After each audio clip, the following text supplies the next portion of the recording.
Bismillahirrahmanirrahim. Assalamualaikum warahmatullahi wabarakatuh.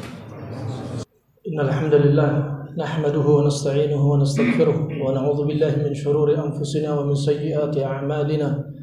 Man yahdihillahu fala mudilla lahu wa may yudlil fala hadiya lahu. Asyhadu an la ilaha illallah wahdahu la syarika lahu wa asyhadu anna Muhammadan 'abduhu wa rasuluh. Qala ta'ala ya ayyuhalladzina amanu taqullaha haqqa tuqatih wa la tamutunna illa wa antum muslimun. وقال تعالى يا أيها الناس اتقوا ربكم الذي خلقكم من نفس واحدة وخلق منها زوجها وبث منهما رجالا كثيرا ونساء واتقوا الله الذي تساءلون به والأرحام إن الله كان عليكم رقيبا وقال تعالى يا أيها الذين آمنوا اتقوا الله حق تقاته ولا تموتن يا أيها الذين آمنوا اتقوا الله وقولوا قولا سديدا يصلح لكم أعمالكم ويغفر لكم ذنوبكم ومن يطع الله ورسوله فقد فاز فوزا عظيما فإن أصدق الحديث كتاب الله وخير الهدي هدي محمد صلى الله عليه وسلم وشر الأمور محدثاتها وكل محدثة بدعة وكل بدعة ضلالة وكل ضلالة في النار. Hadirin sidang Jumat rahimani wa rahimakumullah jami'an. Kerusakan di muka bumi semakin jauh dari zaman Nabi SAW akan semakin meningkat dan semakin parah. Semakin jauh zaman dari Nabi SAW berbanding lurus dengan kerusakan kondisi manusia dan alam yang dirusak oleh manusia. Rahimani wa rahimakumullah jami'an. Sebagaimana Nabi SAW telah bersabda, la yati zaman ba'di illa huwa syarrun min bil ma'na. Tidaklah datang satu zaman setelahku kecuali zaman tersebut pasti akan lebih buruk dan lebih buruk. Ada beberapa zaman setelah zaman Nabi SAW dalam keadaan baik, seperti nanti ketika kekhilafahan dipegang oleh Imam Mahdi, nanti ketika Nabi Isa turun sampai tidak didapati kezaliman, salib-salib dihancurkan dan kesyirikan dibasmi, maka pada saat itu adalah zaman yang kembali dalam keadaan kemuliaan. Rahimani wa rahimakumullah jami'an. Perlu diketahui Nabi telah berwasiat, bada al-Islam ghariba wa sayudu ghariba kama bada. Islam muncul dalam kondisi asing. Islam muncul dalam kondisi asing dan Nabi SAW berdakwah sembunyi-sembunyi.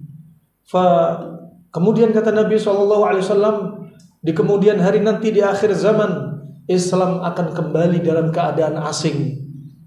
Di zaman kita Islam sudah dianggap asing. Mayoritas umat Islam rata-rata di antara mereka buta dengan dalil, aneh dengan dalil. Banyak di antara kaum muslimin sebagaimana disifati Nabi SAW, akan datang nanti satu kaum yang mereka itu jumlahnya banyak tapi kal ghutha fil bahr, seperti buih di atas lautan, seperti tidak ada artinya. Kaum muslimin banyak tapi kebodohan merajalela. Kaum muslimin banyak tapi banyak enggak tahu dalil. Ini hakikatnya rahimakumullah. Dikala gelombang fitnah menerjang Anda tidak punya pegangan barometer untuk menilai antara al-haq dan al-batil. Yang dijadikan oleh Anda hanyalah perasaan-perasaan. Oh, menurut saya agama ini baik, menurut saya amalan ini baik.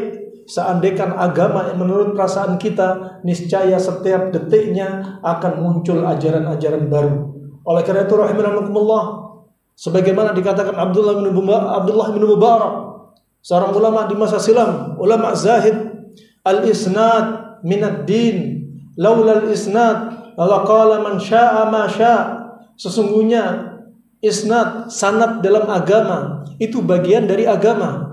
Seandainya bukan karena sanad, niscaya setiap manusia berbicara sesuai dengan kehendak dia, mengatakan ini adalah ibadah, mengatakan ini adalah baik. Ini rahimakumullah jami'an. Allah Subhanahu wa taala jaga kita melalui para penghafal Al-Qur'an, melalui para penghafal hadis. Mereka yang menjaga kemurnian Al-Qur'an al-hadis dengan pemahaman salaful ummah. Fabarakallahu fikum. Sumber kejahilan, sumber kerusakan di muka bumi dari kesyirikan, dari kemaksiatan, perzinahan, dari makan uang haram, dari kezaliman di antara sesama mereka, pemimpin zalim kepada rakyat, rakyat zalim kepada pemimpin, bapak zalim kepada anak, anak zalim kepada bapak, suami istri sering terjadi perceraian. Semua ini sumbernya adalah kejahilan dan kebodohan diri kita.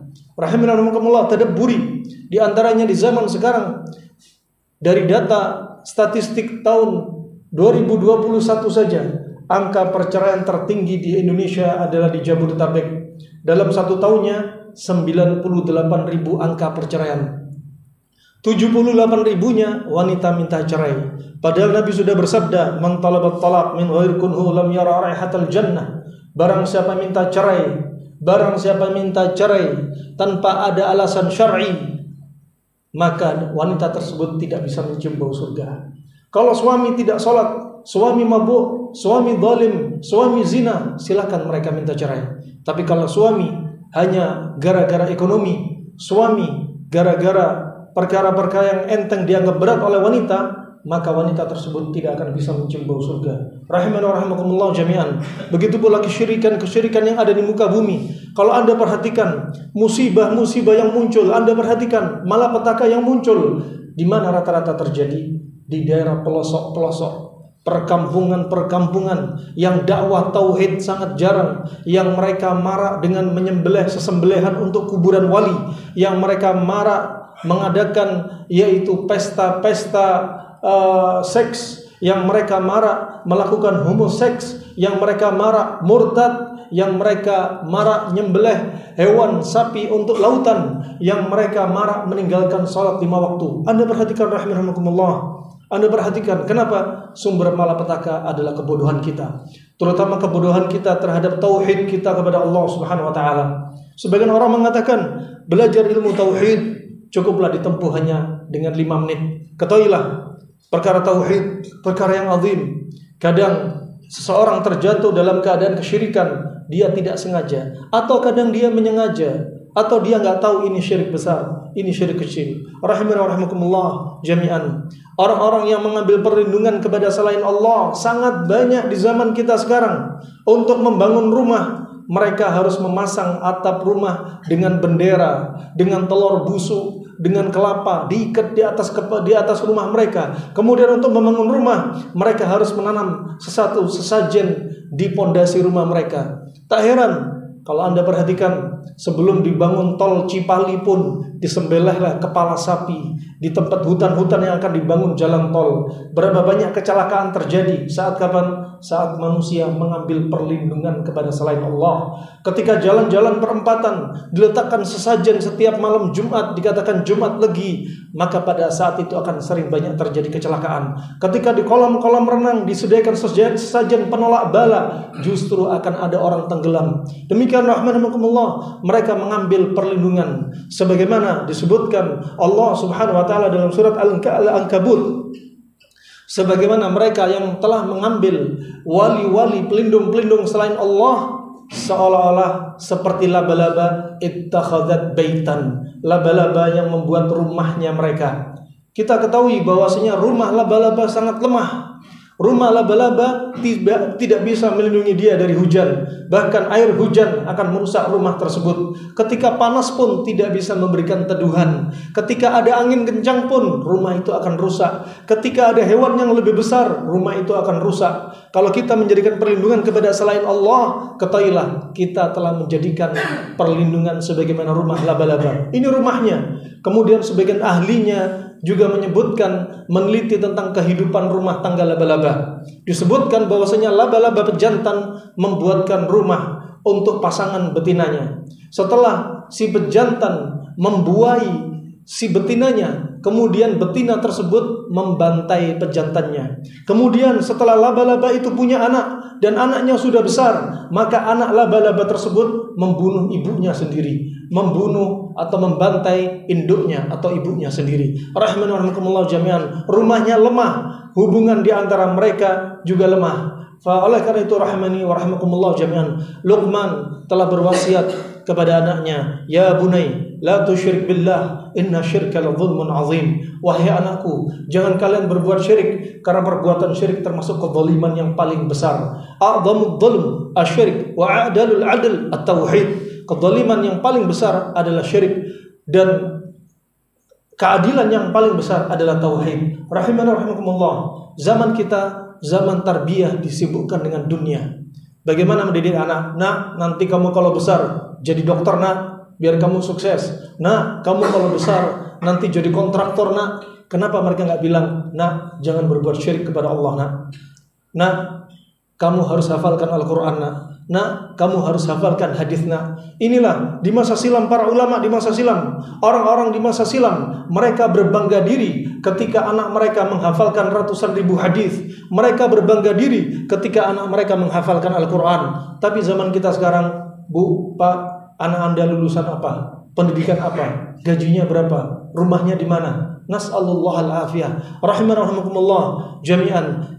Zaman kita, zaman saatnya dipenuhi dengan kebodohan. Kebodohan ini akan merusak semua lini kehidupan kita. Dengan kesyirikan akan Allah jadikan malapetaka pada diri kita. Berapa banyak orang berbuat syirik, justru malah akan celaka. Berapa banyak orang makan uang haram, justru dia berakibat pada diri dia menjadi orang yang mandul. Ketika punya anak pun, berapa banyak anak dia menjadi anak yang mandul. Berapa banyak ketika orang-orang yang makan uang haram, Allah munculkan pada mereka penyakit-penyakit di perut mereka, dari kanker liver, dari gagal ginjal, dari kanker lambung. Nas'alullah al-afiyah. Itu adalah akibat di antara kezaliman mereka. Rahimani wa rahimakumullah jami'an. Sekali lagi, kebodohan sumber malapetaka.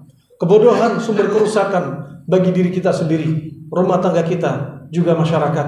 Maka tak ada solusi untuk memberantas kebodohan kecuali dengan kita sibuk menuntut ilmu. Berapa banyak di antara kita, di antara kaum muslimin, mendengarkan ilmu, tausiah hanya setiap hari Jumat. Berapa banyak di antara mereka mendengar kajian hanya sepekan sekali, sebulan sekali. Bukankah hati kita ada saatnya sakit? Bukankah nutrisi hati kita ketika kita mendengarkan qala Allah wa qala Rasulullah sallallahu alaihi wasallam? Rahimani wa rahimakumullah jami'an. Ilmu adalah hakikat nutrisi bagi diri kita. Wallah, dengan ilmu hati Anda akan tenang. Berkata sebagian para ulama pendahulu kita, demi Allah, seandainya para raja, para pemimpin tahu nikmatnya menjadi seorang penuntut ilmu, tahu nikmatnya betapa tenangnya hati ini ketika mendengar qala Allah wa qala Rasulullah, mereka akan hasad dan iri kepada kita, dan kita akan dipenjarakan oleh mereka. Rahimani wa rahimakumullah jami'an. Al-Quran banyak ditinggalkan. Kaum muslimin zaman sekarang, anak-anak zaman sekarang, ketika kuota atau HP habis kuota sudah bingung. Ketika mereka jauh dari HP bingung. Ketika baterai habis sibuk cari tempat atau sibuk cari charger. Coba, yang mencarger hati kita bukanlah HP. Yang mencarger hati kita adalah melalui Al-Quran. Mereka tidak bingung ketika satu hari pun gak ada Al-Quran yang dibaca. Padahal Allah berfirman, ala bidzikrillahi tatmainnul qulub. Bukankah dengan zikir kepada Allah hati Anda akan tenang? Dan induk dari zikir adalah Al-Quran. Berapa banyak orang punya penyakit fisik, psikis, medis, non-medis, sembuh melalui Al-Quran. Dia syifa sebagai obat bagi kaum mukminin. Obat bagi kaum mukminin rahimani wa rahimakumullah. Termasuk obat bagi penyakit fisik. Berapa banyak anak-anak yang mengalami autis, hiperaktif, sembuh ketika dia merutinkan membaca Al-Quran. Berapa banyak ibu-ibu yang emosinya labil, mengalami bipolar, sembuh dengan membaca Al-Quran. Berapa banyak orang gila, schizofren, sembuh dengan membaca Al-Quran. Rahimahullah. Datang dari riwayat Abi Daud, yang disahkan Syekh Albani rahimahullah ta'ala. Juga datang dari riwayat Asy-Syaukani dalam Nailul Awtar, disebutkan bahwasanya Kharijah bin Salt punya seorang paman, yang paman dia ini ketika masuk Islam di hadapan Nabi SAW, melakukan perjalanan ke kota Madinah demi berjumpa dengan Nabi, berbaiat masuk Islam langsung di hadapan Nabi SAW. Sepulang berjumpa dengan Nabi, di dalam perjalanannya dia membawa satu oleh-oleh yang sangat berharga. Nabi tidak pernah mewariskan dinar wala dirham. Nabi hanya mewariskan ilmu. Ilmulah yang diwariskan kepada para ulama dari Nabi SAW. Oleh karena itu, Anda sebagai orang tua, jangan sibuk mengumpulkan harta untuk menumpuk harta waris untuk anak-anak. Cukup anak-anak Anda diwarisi dengan ilmu Anda. Rahimahumullah. Yang diwariskan oleh pamannya Kharijah bin Salt dari Nabi SAW, di antaranya adalah surat Al-Fatihah. Ketika beliau di dalam perjalanan pulang, berjumpa dengan seorang lelaki gila yang dipasung dengan besi. Kemudian saudara dari laki-laki ini berkata, aku dengar Nabi kalian membawa kebaikan. adakah terapi untuk mengobati saudara kami yang gila? Kemudian pamannya Kharijah bin Saud meruqyah orang gila ini selama 3 hari dan diruqyah sehari 2 kali. Kemudian yang dibaca cukup Al-Fatihah. Kemudian Allah jadikan pemuda yang dipasung ini sembuh total dengan izin Allah. Di antaranya rahimakumullah, berapa banyak di antara kita yang punya saudara gila? Mungkin kita putus asa, ke rumah sakit dikasih obat yang melemahkan saraf dia, belum lagi disetrum otaknya, kepalanya, belum lagi direndam di air dan lain sebagainya. Itu semua tidak menjamin kesembuhan. Itu pun butuh waktu yang panjang. Tetapi dengan izin Allah, dengan Al-Quran, orang gila pun bisa sembuh. Rahimana wa rahimakumullah jami'an. Banyak di antara kita melalaikan Al-Quran. Banyak di antara kita melalaikan ilmu. Qala Allah wa qala Rasulullah bifahmi salafil ummah. Semoga Allah angkat kejahilan pada diri kita. Semoga Allah jadikan kita ahlul ilm dan mudah untuk mengamalkannya, mudah untuk mendatangi ketaatannya, dan mudah untuk menjauhi larangannya. Hadza ma aqulu lakum wa astaghfiru lidzabi wa lisairil muslimin walhamdulillah. Alhamdulillah ala ihsani wa syukru lahu ala taufiqihi wa amtinani wa asyhadu an la ilaha illallah wahdahu la syarika lah ta'ziman li sya'ni wa asyhadu anna Muhammadan abduhu wa rasuluhu ad-da'i ila ridwani. Amma ba'd. Alhamdulillah ahibati fillah. Lanjutan dari kajian atau khutbah yang pertama.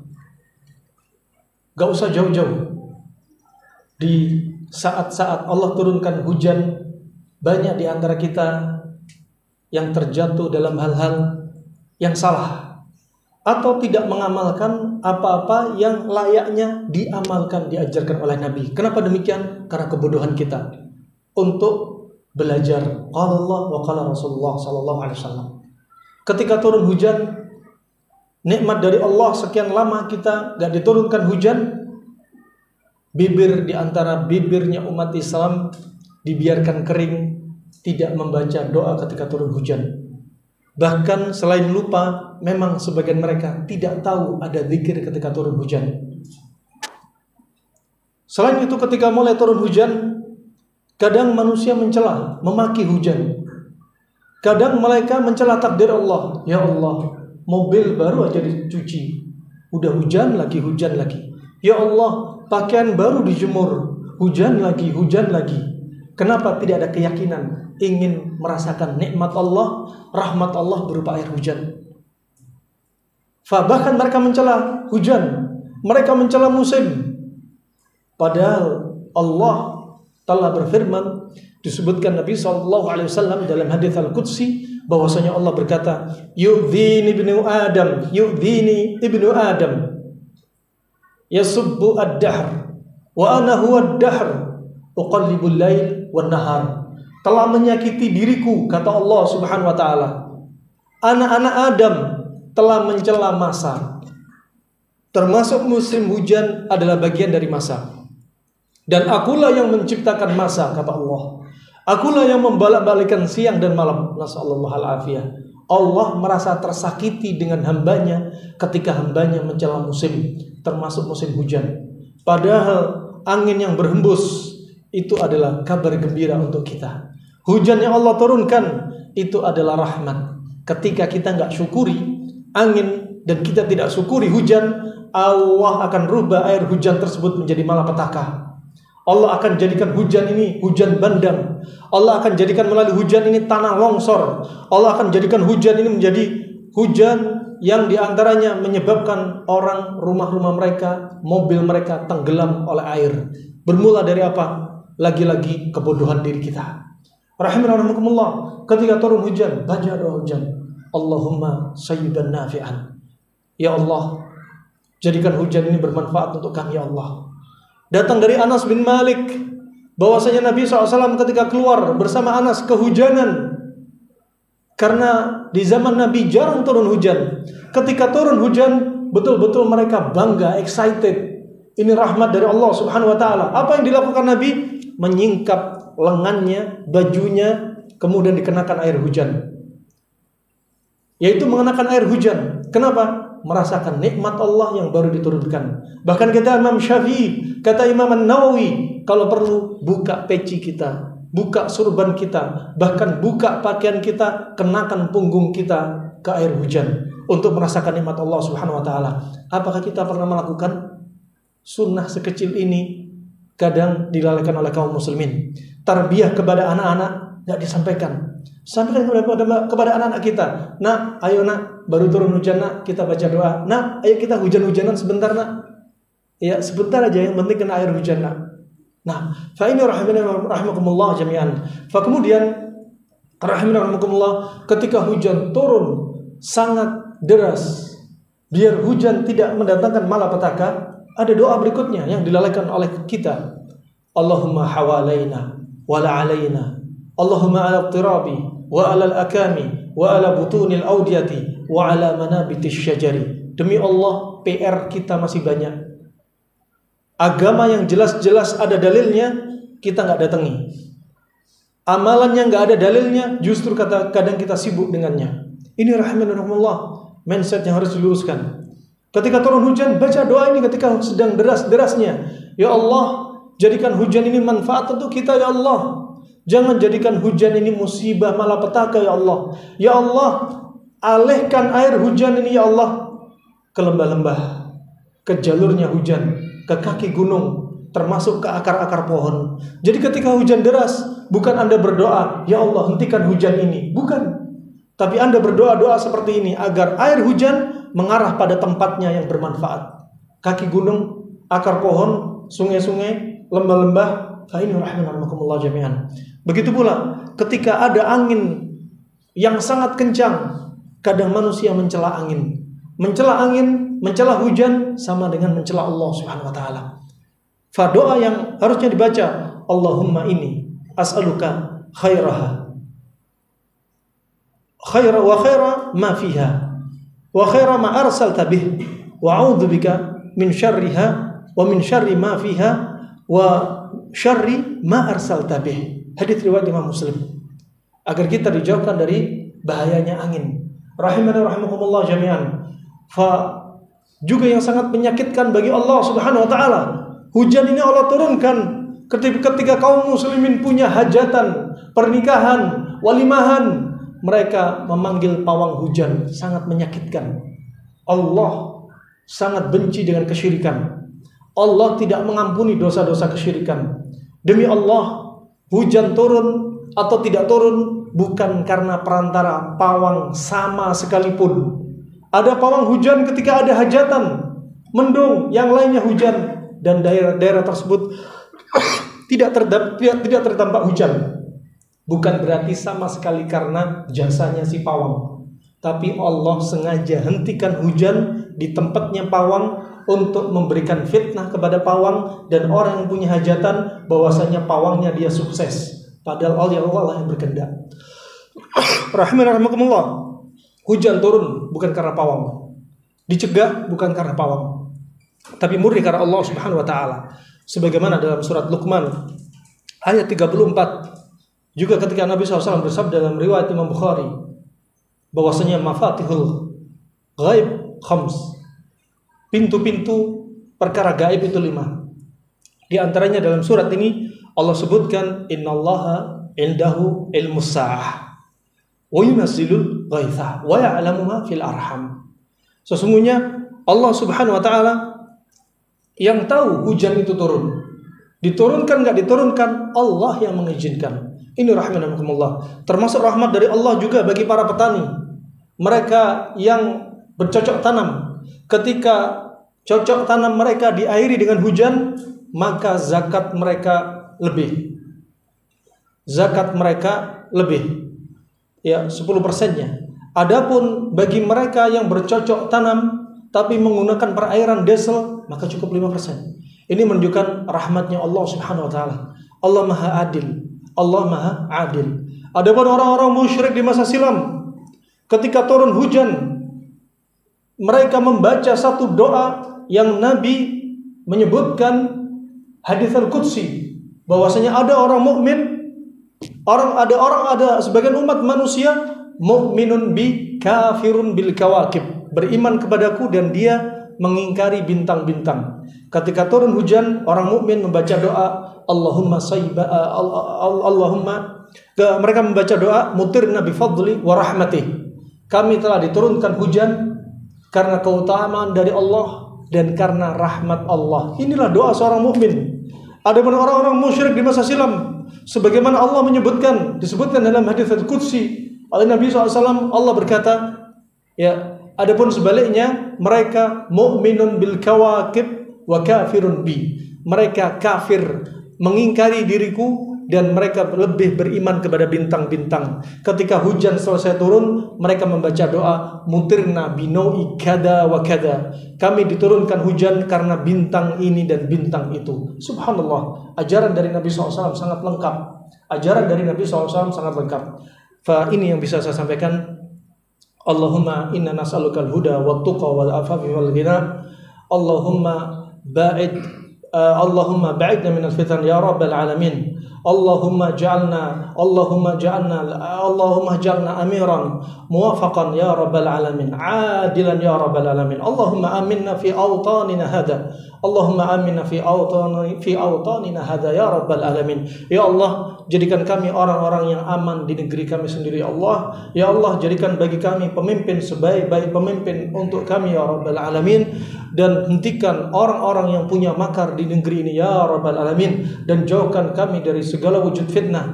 Allahumma rfa'na al-waba wal-ghala wal-fitan ma dhahara minha wa ma batan. Wa sallallahu alaihi wa ala alihi wa ashabihi ajma'in. Subhanakallahumma bihamdika asyhadu an la ilaha illa anta astaghfiruka wa atubu ilaik. Wassalamu alaikum warahmatullahi wabarakatuh.